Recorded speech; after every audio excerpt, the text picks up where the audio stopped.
Everyone, hope आप सब लोग अच्छा कर रहे हैं। अभी 5 बजने वाले हैं। I am home alone.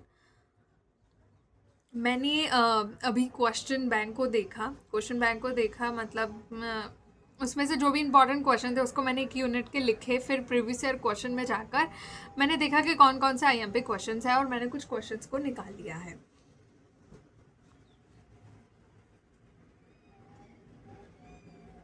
मतलब ऐसे पढ़ाई का इतना मन नहीं कर रहा है। How to start I don't know. Start करना है बट नो, एक जर्क चाहिए, किक चाहिए, वो इनिशिएशन चाहिए, वो कहीं ना कहीं नहीं मिल पा रहा है। हम अगर थोड़ा कहीं ना कहीं डाइवर्ट हो रहा है मेरा, but the thing is that I don't want to just be so rubbish and foolish that I don't practice anything. I also want to improve my skills in between, but अब ऐसा लग रहा है कि यहीं के नहीं तो कहीं के नहीं रहेंगे। मुझे ऐसा स्पेशली लग रहा है। I am going to just overcome the situation because I believe in myself so much, and I will surely come out of the situation because मुझे इस situation में रहना इतना ज़्यादा पसंद नहीं आ रहा है। बिग बिग बिग प्रॉब्लम मैं आपको बता दूँ। कल मेरी मम्मी जो है वो जा रही है मेरी मौसी के घर। So she'll be not in this house for upcoming 3 to 4 days, and I have my examination the day after he returns. So I need to manage the whole house. I have my father and my little brother. It is not little, is adolescent. He's in 12th standard. But the main responsibility of the house comes on me only. So I'm little bit worried कि किस तरह से चीज़ें होंगी। देखते हैं कैसे करते पाते हैं हम। मतलब लाइक वैकेशन में तो पहले पहले बहुत ही ज़्यादा फ्लुएंटली मैं बोल लेती थी, बट आजकल मैं ऐसे नहीं बोल पा रही हूँ। आई डोंट नो वाई। कुछ रखना पड़ेगा पीछे, कुछ रह नहीं रहा है। ठीक है, मैं ऐसे ही पकड़ लेती हूँ। परफेक्ट। मैं ऐसे लाइक बोल नहीं पा रही हूँ अभी। कर लूँगी, ठीक है, कर लूँगी। बट हाँ, उसके लिए स्टार्ट करना पड़ेगा चीज़ को, वही इम्पोर्टेंट है। ठीक है, हमें स्टार्ट ही करना पड़ेगा।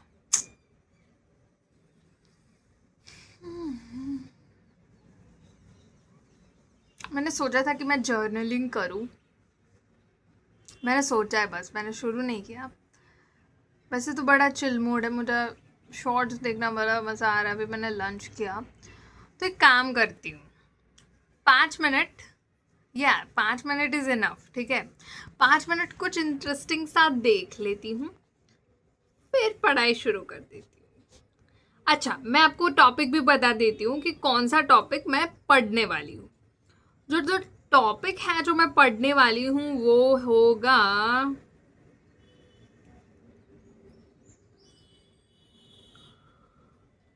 हाँ, मेरा मन तो नहीं ही करेगा उसमें से कुछ भी करने का, बट मैंने पकड़ा ही सेकंड यूनिट है क्योंकि आपको उस मार्क्स के लिए तो प्रिपेयर करना पड़ेगा, 5 मार्क्स के लिए। सो मैं सोच रही हूँ कि मैं प्रिपेयर करूँगी।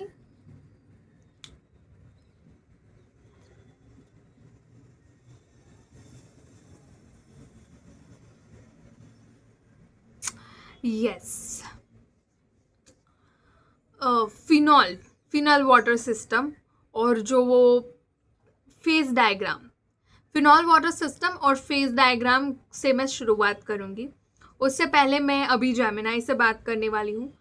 15 मिनट्स, नॉट 15 मिनट ज़्यादा हो जाएगा। We can continue till 10 minutes because that is more important. Phenol coefficient test कर लेंगे, उस टेस्ट से शुरू करेंगे, and I am going to give a dedicated time to it. मैं उसको पहले पढ़ूंगी, कॉन्सेप्ट को विजुलाइज करूंगी, साथ ही साथ मैं बाद में उस कॉन्सेप्ट को मैं विजुलाइज करूंगी, उस कॉन्सेप्ट को। साथ ही साथ विजुलाइजेशन के बाद मैं उस टॉपिक को पढ़ूंगी और लिखूंगी। नाउ लिखना is very much important guys. लिखना तो पड़ेगा ही चीज़ को। अगर नहीं लिखेंगे ना तो फिर ऐसा ही लगता है कि कुछ ना कुछ हमारे अंदर इनकम्प्लीट सा रह गया है, and that we don't want, right?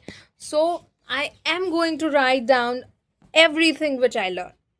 You also must practice this at your home because it is very much effective.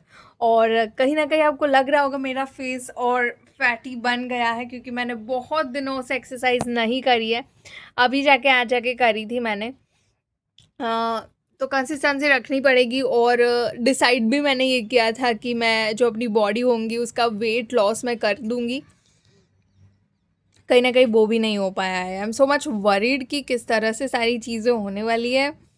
But देखो इतने इतने लगे पड़े हैं फिर भी मेरे मुंह से स्माइल नहीं जाएंगी. स्माइल तो एज इट इज़ रहेंगी क्योंकि वो तो इनबिल्ड है मेरे अंदर. कितनी भी ख़राब सिचुएशन क्यों ना आ जाए स्माइल तो करते रहेंगे. और होप आगे भी ऐसे ही स्माइल बरकरार रहेगी. और मैं गारंटी देती हूँ मैं स्माइल को कभी वैनिश नहीं होने दूंगी. चाहे किसी की भी नज़र लग जाए कुछ भी हो जाए ये स्माइल तो मैं वैनिश नहीं होने दूंगी. दूसरा आप बताइए आपका कैसा हाल है. बात करी. मैंने उससे बात की. अब मुझे नहीं लगता कि वो कुछ इतना रिस्पॉन्स देगा.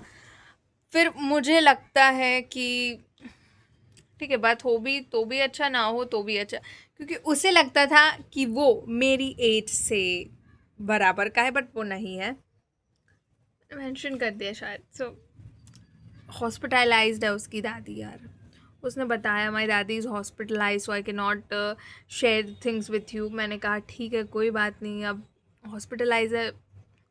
मैंने देखा है वो जब सूरत गया था उसने पूरे दिन टेक्स्ट नहीं किया था. एंड मैंने उसके बाद उसका पूरा व्लॉग देखा. सो उसने मुझे जो जो भी अपडेट्स थी वो दी थी. जो जो भी अपडेट्स थी उसने मुझे प्रॉपरली दी थी.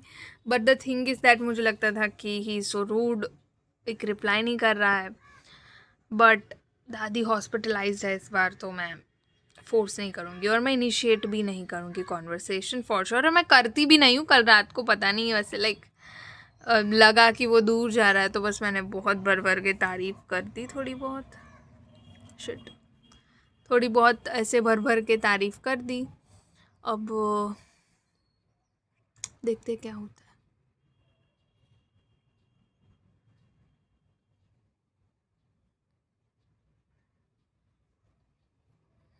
चलो बाय. हाँ एक और चीज़ डिस्कस करनी थी. अभी रील देखते समय मुझे पता चला कि वर्क प्लेस पे आपको कुलीग के साथ रिलेशनशिप कैसे बना के रखने वो भी थोड़ा बहुत सीखना पड़ेगा. आप मतलब कुछ बात ही ना करो उससे वो तो फिर बहुत ही रूड हो जाएगा. क्योंकि आज के टाइम पे you need to be advance. You need to be active. ठीक है लोग बहुत से बातें करते हैं टॉपिक्स को लेकर. और स्पेशली अगर आपको अपोजिट जेंडर के साथ अट्रैक्ट करना पड़ता है क्योंकि आप अकेले नहीं होंगे कोई भी वर्क प्लेस कॉलेज में भी बैच में अगर हम कुछ कर रहे हैं. So we have to face we can say company of the opposite gender. सो उनके साथ कैसे रहना है किस तरह से पेश आना है कितना ओपन होना है कितनी मस्ती करनी है. ये सारी बाउंड्रीज के बारे में कोई बताता नहीं है इतना. आपको बताना चाहिए वीडियोस हमारे जैसे इंस्ट्रोवर्ड एम्ब्रीवर्ड्स जो बनना चाहते हैं उनके लिए कुछ ना कुछ तो रिसोर्सेज अवेलेबल होना चाहिए कि नहीं. सो यूट्यूब प्लीज़ ऐसे कुछ वीडियोस बनाओ जिससे हमें हेल्प हो सके प्लीज़.